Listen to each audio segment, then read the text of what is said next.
Guys, it is so cool to talk to you. This film is amazing. Thank you. I just love your approach. I love your authenticity. Thanks. I love the character arc that these guys go through.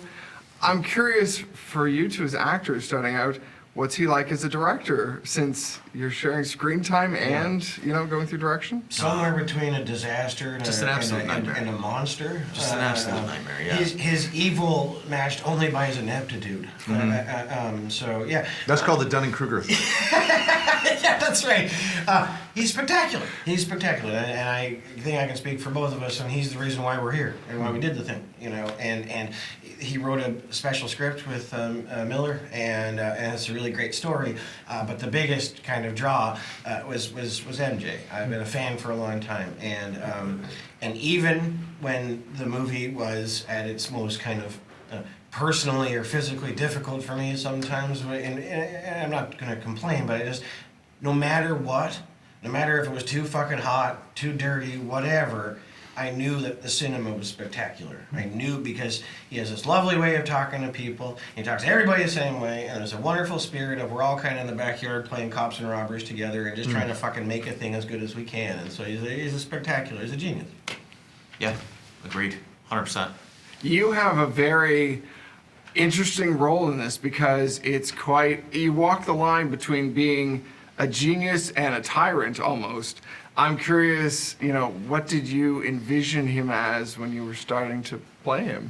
Look, the real Jim would say I was not as humorless as the way Glenn played it, but it felt very interesting to me. I wanted there to be a massive dichotomy between how Jim is and how these guys are, and their group of tech nerds, and they're all like kids in a sandbox. And I'm the one who's coming in and being like, we can. If you guys would just listen to me, we can actually do something with this. If you just put down your video games for 1 second, we can turn this into something. So, for me, it took that kind of level of seriousness to play against that, to kind of create the push and pull between Mike and Jim, and that's one of the main things I found interesting about the film is just watching these two completely different worlds clashing, but also coming together to create, a massive business that eventually was worth $20 billion. That's extraordinary. I can tell you something related to this, and that's that I just did a screening of this film in San Francisco for a science board, and the person who was doing the Q&A worked at the Perimeter Institute, which was financed by Mike Lazaridis, and so he knew Mike and he knew Jim as a scientist. And at the end of the Q&A, I said, so, hey, I haven't asked anybody who knew them. How close were these characters to what they were doing? And he said, well, I can't really talk about Mike. He was my boss, so I will not make a comment. Then I said, what about Jim? And he said, oh, yeah, that's Jim. And so I thought, well, okay. So I think while the real Jim Balsillie may be thinking he was funnier than the way Jim was, I think that the Glenn played it. I think the way that he was perceived was very much what we put in this film. I think in the real Jim's mind, he was sort of Mark Harmon in summer school, kind of a cool teacher. But maybe didn't come across to the people under him. Well, I'm curious for you. You've got so many references in this film. You've managed to make it such an interesting mix of tech versus movie homage at points. How often do you think about that when you're making the film? I make movies. I make movies mostly because I'm trying to have a conversation with cinema, and I love references. And I think it's because that was my childhood, and I think that I speak in metaphor mostly because of movies. And it's something that you may not know it, but Jay does even more than me, right? He knows more about movies and has seen more movies than me by a long shot. And so I think that it is a kind of common language. I put it this way.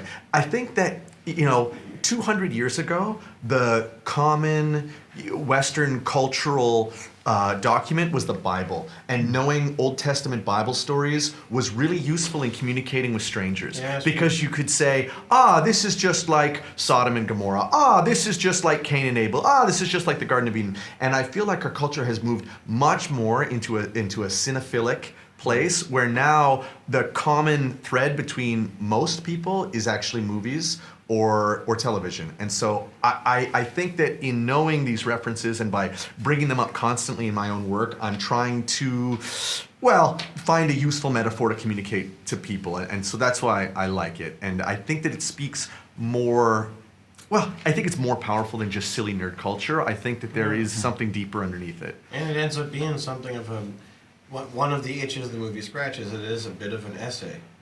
Right. You know, and Yeah. it ends up being a bit of a film theory essay in a really kind of cool, sneaky way. That's cool. Well, it's phenomenal. I will just quickly ask, is that final shot a Raiders of the Lost Ark reference? You're quite literally. I mean, I it's not trying to hide. It's not trying to hide. Just a bit. Yeah. Well, early on, we were like, oh, it would be so great because the movie opens with Raiders, and we knew we were going to show Spielberg's Raiders, and we were going to show the guys watching it kind of innocuously. Wouldn't it be great for us to tie this back to Mike, because it is the real Mike Lazaridis' favorite movie in real Right. life,